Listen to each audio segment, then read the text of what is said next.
Hello, everybody, and welcome to the AI Powered Women podcast. I'm your host, Dr. Felicia Newhouse, and founder of the AI Powered Women Conference at MIT.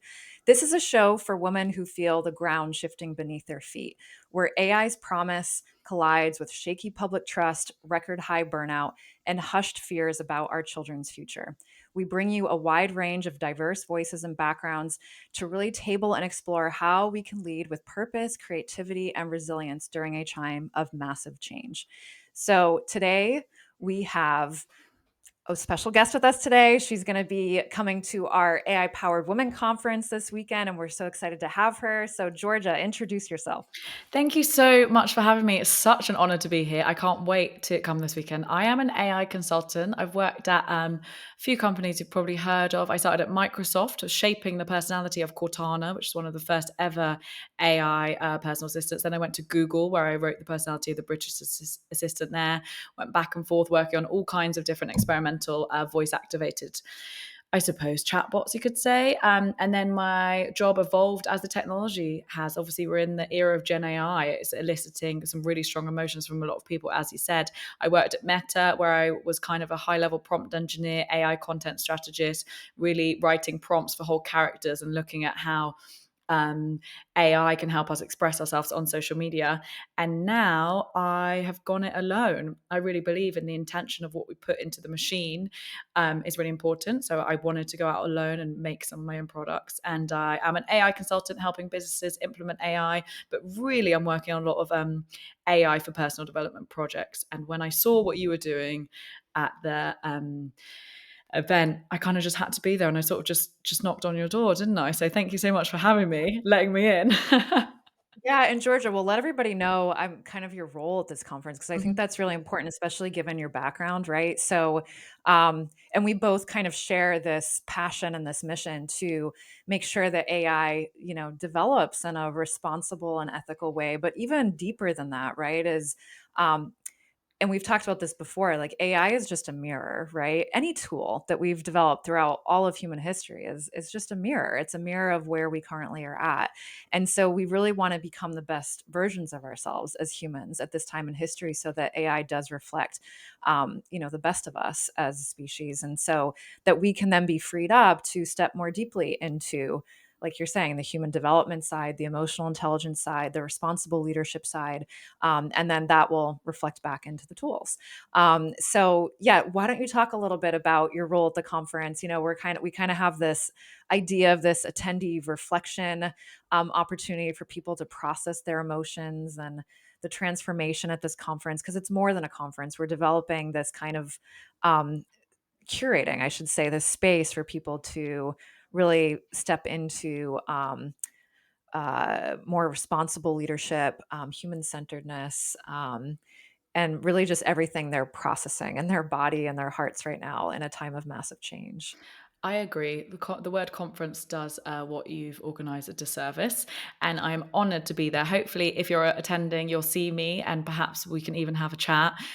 So before I worked in, shaping the personality of the machines that we talk to every day, I was a broadcaster on the BBC, on loads of TV channels here. I was on Apple Music's station Beats One.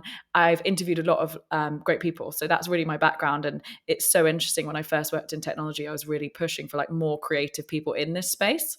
Yeah. So I'm going to be there, talking to people about how they're finding it. I do think AI is super overwhelming at the moment, and I love what we've done with the programming. It really allows attendees and speakers to really embody some of the conversations that we're going to be having. I've been at so many conferences that definitely are conferences. I do lots of talking about AI now because I'm making products every week to help me with my everyday life. And, so much information at once. But Yeah. yes, it's the fastest evolving technology that humanity has ever seen. And I always say in my talks, if any other technology, if air travel had evolved at the same rate as AI, we'd get from London to New York in half an hour. So no wonder we're overwhelmed. But I believe deeply in the mirror and the machine. And I feel like technology at the moment isn't working. So I'm building products every week to really help myself hack my way out of the things that aren't working, and capitalism and tech overwhelm. We all want to be off our phones. So hopefully I'll bring some of inspired by the incredible programming, some thoughtfulness to the reflections booth, and really we can just have a conversation about how we're finding it. And like I say, I've really never seen an event like this, and it's so important that we collectively meet like this in real life, crucially in the age of AI, and talk about the next steps with developing the technology. And actually, I think one thing I said to you last time, which is I think is so true, people ask me all the time, like, what's the most important skill to cultivate in the age of AI? Sure, it's taste when it comes to making things. And yes, actually now this year I would say it's critical thinking, that like the ability to not trust the machines, like first thing that it gives you. And also the most exciting Yeah. products we're seeing being made are people thinking really critically about combining different APIs. But actually, I would argue the most important skill to cultivate in the age of AI, and this is to anybody listening and anybody who I hope to speak to at the event, is the ability to change your mind. I think it's a real like Yeah. difference to what we're used to in the age of cancel culture. Getting fired from a job for a tweet you sent 5 years ago. With AI like evolving so rapidly, it forces us to have this kind of intellectual humility, which means we're Mm. open to making a decision about it and then being open to being proved wrong, which as humans is really Mm. difficult. So yeah, I'm hoping that I might meet some attendees at the beginning and they'll feel differently by the end, basically.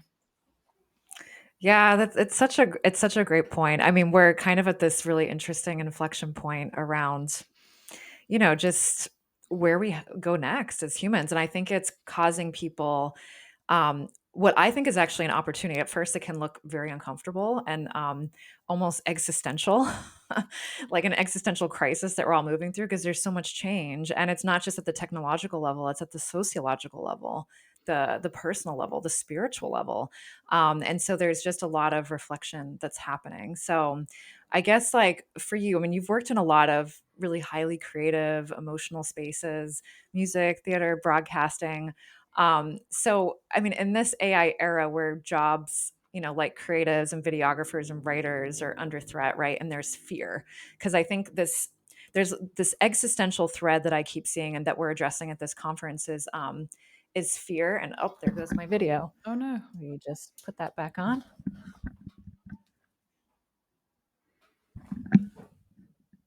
There we go. So there's the fear, but then there's also the grief of like what might come next and what we're losing possibly. So how do you how do you think we honor that fear and that grief that people feel? Like how do we do that as like people, as managers, as community leaders? Like how do we navigate all this right now? That's such a brilliant question. And the reason that I love working in AI is because you can't talk about AI without talking about philosophy, society, community. You just can't possibly talk about the greatest technology our species has ever seen. I think that like acknowledgement is the first step. I think I go into a lot of businesses and people are afraid to admit that they don't know how something works. And I often go Mm, into businesses and ostensibly it's to teach people how to use AI, but actually it becomes about talking about the culture, because like often it'll be like an intern or someone who's worked out like a quote unquote cheeky way to use AI, and it will be about changing the culture to reward that kind of critical out of the box thinking.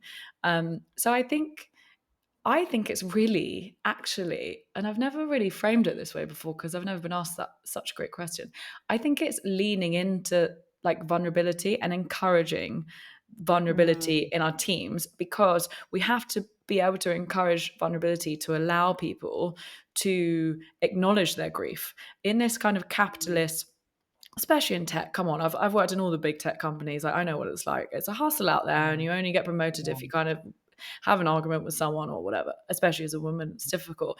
Um, mm, and I think we need to allow people to be able to feel rather than just pretend they're fine. Because you're right, it's a huge collective grief.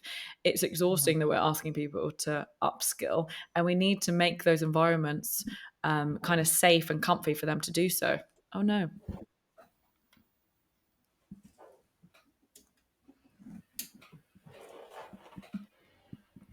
Hi. Um, yeah, yes, I think it's a great question. But I think acknowledgement is that, another thing I think, like the deeper I go on my AI journey, the kind of, I mean, more deeply I'm leaning into spirituality. Um, oh no. Shall I go on? Yeah, just keep going because I'll just Okay. have to keep juggling it. Yeah, it's all Sure. good. I think, the further I go into, like, as an entrepreneur into the world of AI, and I often say my personal development projects were kind of started because of my own imposter syndrome. Anyone who Mm, professes to know everything about AI is lying. And then I'm swanning into yeah, businesses and telling them, but I know more than you. And it's terrifying, especially just from our yeah. social conditioning of being a woman, of like how we've grown up in this society. Um, so I think the deeper I go into AI, the more I've kind of had to become spiritually ripped in my own right, and the more convinced I've become that the two are not interlinked. It's, you could say it's a challenge for us to level up in terms of our openness, our vulnerability, and owning who we are. And I suppose that speaks to the answer to your question as well. Yeah, yeah, it's a really great point. And that vulnerability you talk about too, we've talked about this at our last conference, and there'll be more this weekend for sure. But that women so uniquely navigate vulnerability, and the ability to sit in the not knowing, is such a powerful, trait right now for leaders. And I think right now, one of the challenges is in these tech circles you mentioned. I mean, AI is really seen as this like silver bullet. And a lot of industries are facing, disruption and there's resistance. Um, so you have all these different people that have these different experiences with AI right now, right? You have um, some of the tech leaders that are like, wow, this is the next opportunity, and it helps them, right? Like talking about AI helps them, helps their career. And then you have people on the other side of the maybe the creatives or the videographers or the artists, right? And then AI is starting to take over some aspects of their jobs, and there's more fear. So how would you, I guess, you know, think about how we can understand these various perspectives right now and bring them into the room so that everyone is kind of honored, not Mhm. only in their experiences with AI, but also just their lived experiences in general and having that contribute to the technology. Well, look, I'm a techno optimist, but I don't want to be optimistically naive, or Yeah. naively optimistic, even. And I think I often say, in some respects, while yes, it's huge promise, it's the next industrial revolution that we're in. At the same time, in many ways, AI, in some ways, is kind of like teenage sex, because I feel like everybody thinks everybody else is doing it, and I'll like get asked to come into businesses and be like, "Oh, can you just sprinkle some AI on stuff?" And it's not going to fix every single problem. Yeah. Like, yes, it is in so many ways a silver bullet, but at the same time, I'm constantly pushing these technologies by making products, as a vibe coder with an understanding but not much engineering background. And I'm seeing the edges, and I'm looking for message boards that don't exist. And there's so many times when I think I could make something with AI, and actually I just need to hire someone to help me. So Yeah. I think it sounds flowery or flimsy, but actually leaning into our humanity is going to be the most important thing. And actually, I think humanity will be premium. I think, especially for creatives, when a machine can come up with like 1,000 ideas a second, it's going to be on us to decide which one we're going to spend our time on. So it's really thinking Yeah. about it as a tool rather than a replacement. And I think my business partner is a videographer is doing really well now in AI film. And it's like, you think of it like you're hiring someone, but you're collaborating with them. You can't. Right. We see like how many kind of things the machine makes up and gets wrong, and you have to lean into that as a positive almost, and think about working with the machine rather than trying to get it to do exactly what you want it to. And then again comes in that humility, realizing that you can't get exactly what you want all the time.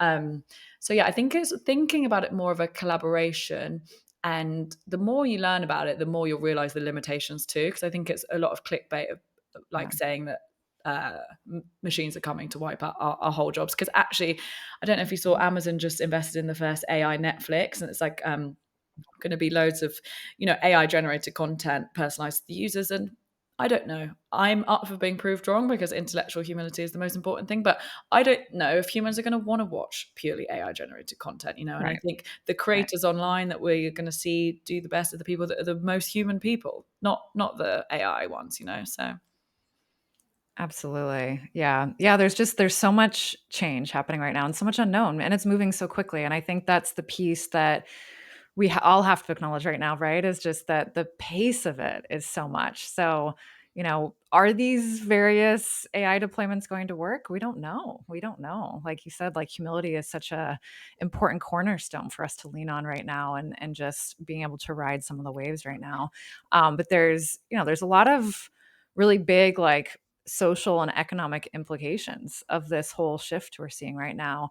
And you've worked across, the corporate side and the cultural side and now more the entrepreneurial side. I mean, what are your thoughts just in terms of, what we're not talking about enough right now? And I'm thinking about this too in framing for the listeners out there, like who are coming to the conference as well, like, you know, because this is an opportunity for them to even reflect on when they engage with you at the conference as well, just in their own reflections. Like, what are we not talking about enough right now? Like, what are some topics that we can reflect on? Not that we need answers on necessarily, but just that we need to think about more that aren't being said, or maybe there's, maybe people aren't uncomfortable talking about them. Like, are there any topics that come to mind?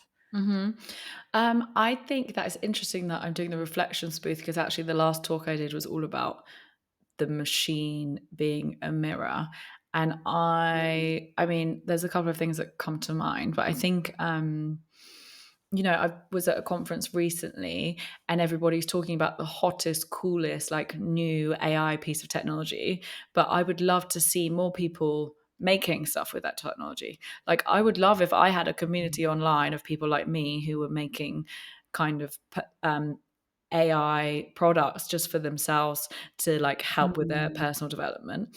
I think like I would love I understand it's so fast paced and we're in this like, capitalist society that, we need to get shareholder value and everything. But I think we yeah. need to be like ring fencing time for experimentation and play because that is the Mm, only way that we're going to like be able to push forward because if we're just constantly overwhelmed trying to learn about the latest software, it's not really going to get us anywhere. I think that's why I'm so yeah. excited about this weekend. It's about stopping, thinking about what your intention is. It's also the cornerstone of my consultancy, like purpose first. There's no point teaching Yeah. someone how to use a product because something else is going to get invented and it's going to completely wipe it out.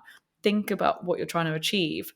And kind of backwards engineer from there, I think, really, and yeah, I am terrified it's going to create wider gaps, and I always get asked about like the more serious parts of it and everything, but I just think the more people using these products and the more democratized access we can get, and it truly is that now in the age of vibe coding, and the more education we can get to the people that maybe might not have the same kind of opportunities, that's where the exciting stuff is going to happen.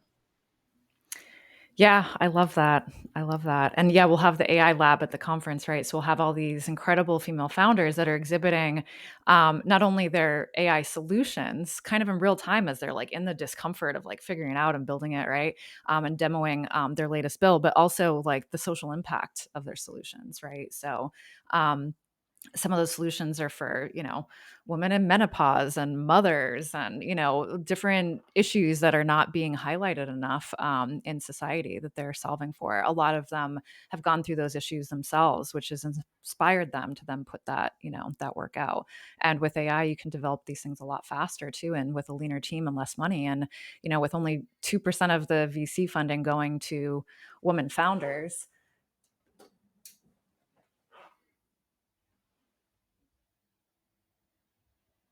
there we go. With only 2% of the VC funding going to women founders, I mean, this is a great opportunity for women to, launch different AI solutions, even if it's just for their own, well-being. Yeah. Um, Like if there is one thing I could leave people with, it's like just try and make your own product doing something because that's how the change is going to happen. yeah, Yeah. exactly, exactly.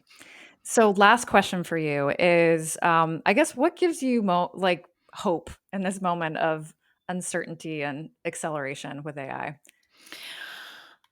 What gives me hope is that I think it's the combination of a lot of things that you highlight in your event. Is that like I'm quite deeply in down a spiritual path just in terms of learning, and I'm just so interested in Yeah. some like of the more ancient ideas, everything from Kabbalah to breathwork to ecstatic dance to, Yeah. like the mind and body being separate. And I've thought so much about that phrase recently, the ghost in the machine, and like which was originally a quote about it was a critique of Freud saying that the mind and body are the same basically. And Yeah. then I've been thinking about how like the ghost in the machine that we use, because even the people that make the technology, they don't know exactly how AI works, which is why it's so exciting and crazy. But how can it help us highlight our own ghost in the machine? So I think that's really Mm, what I'm excited about. Yeah, sure, get more emails done and make more things and generate more AI slot. But actually, if we can yeah. truly use it to be happier in a society that isn't working, that's really exciting. Mm. I love that. I love that so much because it really makes us, just kind of anchor into that, like, there's still hope to become better versions of ourselves, not just individuals, but as a collective society and species. So I think there's a lot to look forward to if we can keep doing the hard work right now to keep shifting that trajectory in a positive direction. Yeah, and no woman is an island. Like it's going to have to be through community. Like the individualized nature of what we're up to so far isn't working. So exactly, how can we use the technology to save some communities that might be at risk of disappearing? Basically. Exactly. Yes. All right. Well, thank you, Georgia, so much for being here.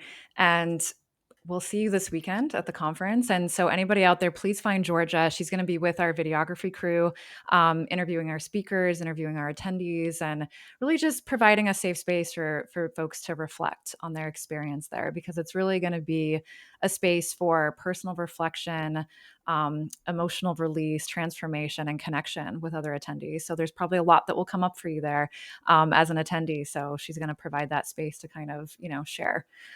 So we look forward to that. And if today's conversation gave you something to think about, share it with another woman who's ready to build with more courage and clarity and heart. Make sure you follow Georgia on LinkedIn. We'll provide a link and just follow all her amazing work and wisdom and everything that she's kind of journeying through right now. She has lots to offer. And remember, the way we shape the future right now with AI is not by doing it all alone, right? It's by leading it together. So thank you, everybody, for being here. And we will hopefully see you all this weekend at the conference. Yay! Can't wait. Thanks so much for having me. Thank you.